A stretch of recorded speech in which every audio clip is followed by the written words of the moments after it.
તમે કેવાનો સંગ કરો છો એના ઉપર તમારું બધું નિર્માણ થતું હોય છે. તમે કેવાનો સંગ કરો છો.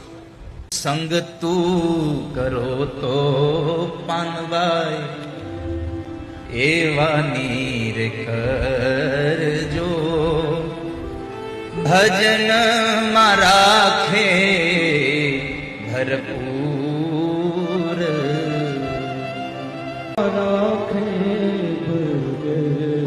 તમને ભજનમાં ભરપૂર રાખે ને એવાનો સંગ કરવો, અને એવાનો સંગ કરશો તો જ સ્વર્ગનું દ્વાર ખુલશે. તમે સંગ કેવાનો કરો છો એ બહુ મહત્વનું છે. રાજા ભર્તૃહરિએ જે શતકો લખ્યા એમાં એક સુંદર મજાનો એક શ્લોક ટાંક્યો છે. સંતપ્તાયસે સંસ્થિતસ્ય